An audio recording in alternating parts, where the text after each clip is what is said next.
Welcome back, trainers. So we have a new event starting on February 8th, lasting till February 11th, and that is going to be the Special Friendship Weekend, which you're going to see 2 times friendship level progress. So that's going to be nice if you're trying to get to that Ultra or Best Friend, so you can possibly do long distance battles with somebody. And then you also have 2 times candy for trades and half Stardust trading costs. So that's going to be pretty nice. Maybe you should hold off on the Pokemon that you're looking to trade with older dates and maybe just use this event, take advantage of those little perks there.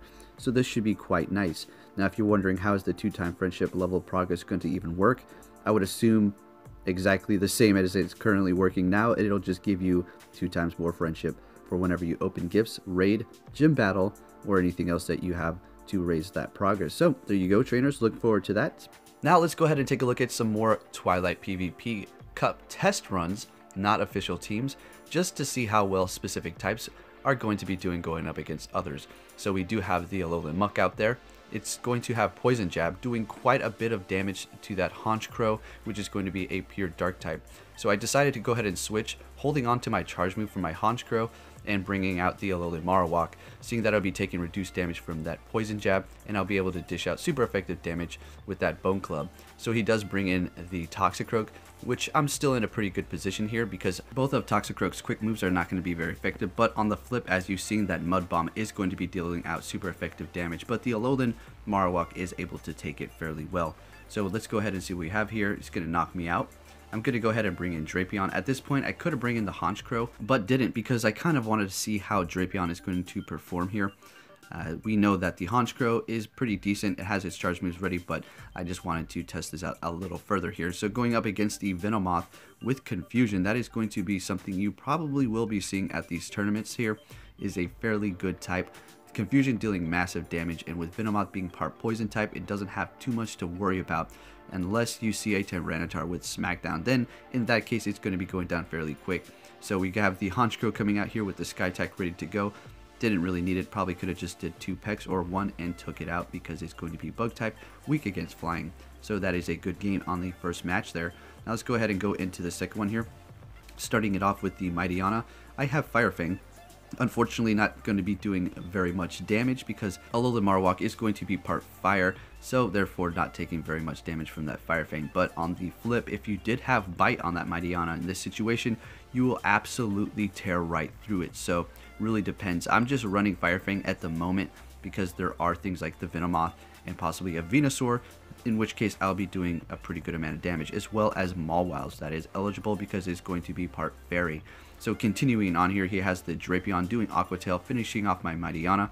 I'm going to go ahead and bring out Toxicroak, and it does have counter currently, so the Drapion is going to be dark and poison, and it's just going to take neutral damage from that counter move. And now we have Crobat versus Golbat here. Very interesting. So you may see the Golbats as well.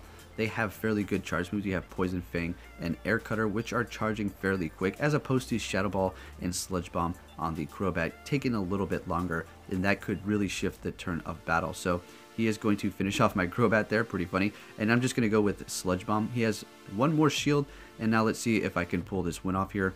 Got that Mud Bomb just in time before he was able to take me out, and the Toxicroak takes that win barely. So that is another good game. Alright, so let's go ahead and move on to the next one here. So we're going to go ahead and start it off with Mawile, and he's using Sharpedo. So Sharpedo does have massive attack, and it looks like he is running Bite. As you can see, the Mawile is ahead because Sharpedo's defense and HP are just absolutely very low, right? Since that Sharpedo is taking so much damage, I definitely wasn't going to use my charge and waste all that energy. Might as well wait for the next Pokemon. He's bringing in the Alolan Muck, which is going to be another fantastic option for the Twilight Cup. Very tanky, and is putting off a good amount of damage as well. A lot of good moves on that one.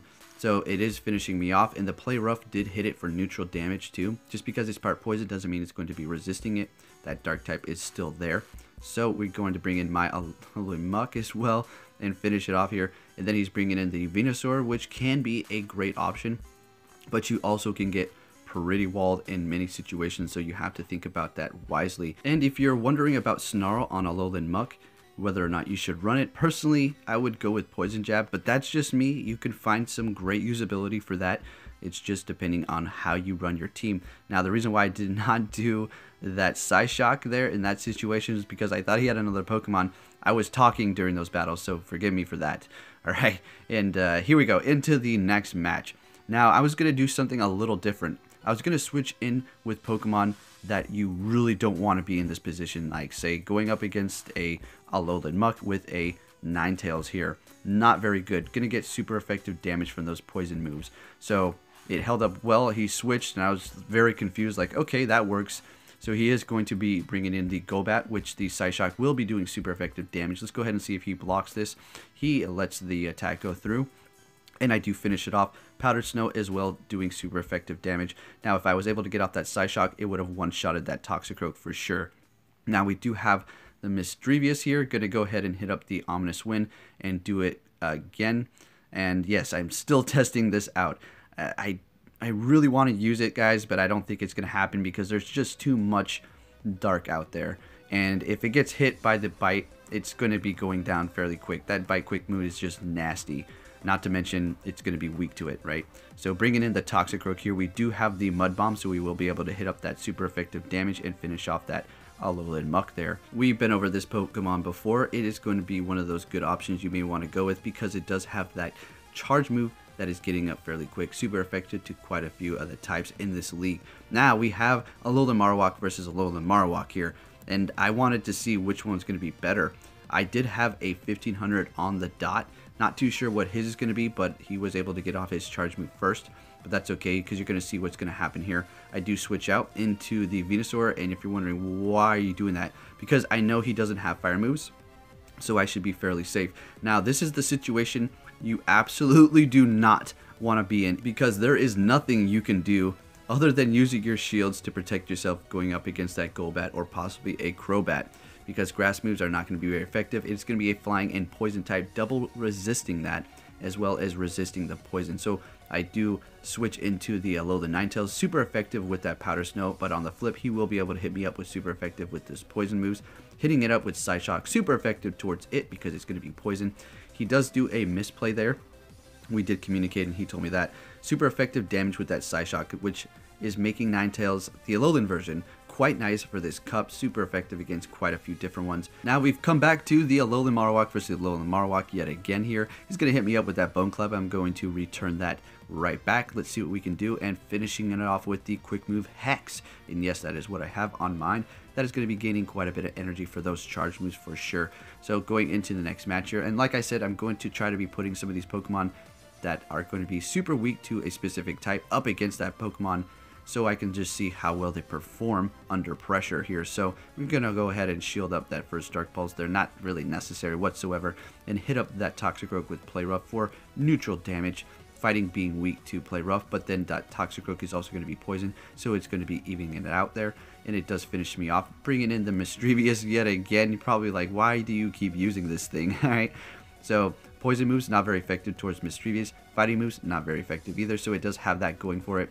The Mud Bomb is going to be neutral damage, and it can take quite a few hits to Misdrevious. It's weird, and it dishes out a good amount of damage too. So in this incident here, it's not looking horrible. Poison Fang, not very effective, tanking through it. I'm going to go ahead and do the Ominous Wind, getting Stab, as opposed to Dark Pulse. I just didn't feel like I needed to do that, and down goes my Misdrevious. Now in comes the Clefable. Do have Meteor Match. This may be something you will probably be seeing at the tournaments as well, and he is going to be finishing it off with this super effective move towards that fairy type. So another good game, and I hope you enjoy that, trainers. Now let's go ahead and take a look at a 100% Palkia. Let's go. Are you kidding me? So I was hitting excellent throws all day because we had a pretty good raid train today with some really good people, had a good time, good discussions as well, and this happened, so pretty exciting. So anyways, yeah, I was hitting excellent throws on all kinds of them, and I cut out all my horrible throws because it was just embarrassing. I was super nervous. So you're going to see exactly what happens here. It's quite amazing. And do I want to power it up and max it out? Not really, guys. Not really. I mean, I know I used to do that whenever a new legendary came out. Let's go, right? Let's max it out. And then I'm stuck with all these legendaries from back in the day that I maxed out, and I don't even really use them. So I got to really spend my rare candies wisely. So let's go ahead and see what happens. Excellent throw and critical catch. Can you believe it, folks? There we go. Got my 100% Palkia in the bag. So if you enjoyed this video, please give it a like, trainers, for that 100% Palkia, and I'll be catching you all next time.